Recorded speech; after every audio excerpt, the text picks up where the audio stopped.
Elle fait de la féminité une affaire personnelle, de son image une icône militante.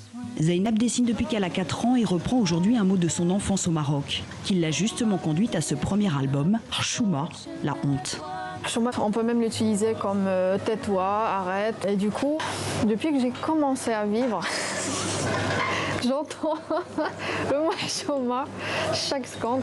Toutes ces questions sur le corps et la sexualité sont ainsi restées sans réponse. Elle dessine donc ici un mode d'emploi pour les jeunes contre la culture Chouma. Ça, c'est le personnage de la société.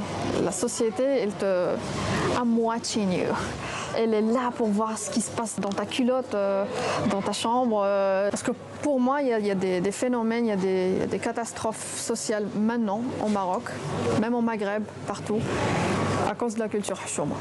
À 24 ans, elle repose donc toutes ces questions sur les libertés individuelles au Maroc. Victime ordinaire du harcèlement de rue, des commentaires moralisateurs dans une société où ses dessins choquent les uns, soulagent les autres. Vous travaillez bien, vous avez bien raison de le faire, parce qu'il y a encore beaucoup de progrès à faire. Donc merci de vous battre pour nous.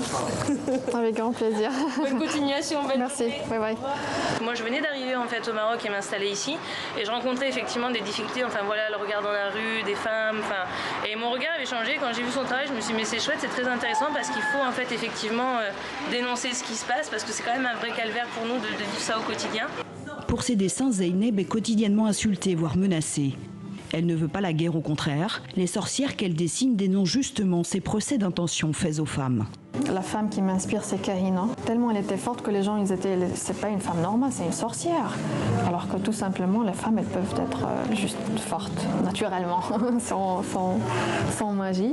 Et jamais je ferai des excuses pour ce que je dessine. D'autant que son album est déjà au goût de centaines de lecteurs au Maroc. Ce soir-là à Tanger, la librairie est comble. Les adolescents premiers à témoigner du bien fondé d'un mode d'emploi sur la sexualité. Moi, j'ai étudié dans l'école marocaine depuis le primaire. Ma culture sur le sexe, elle est par l'Internet. C'est bien contre cela que Zeynab milite, que de jeunes Marocains, garçons et filles prennent la parole contre le silence de l'Archouma.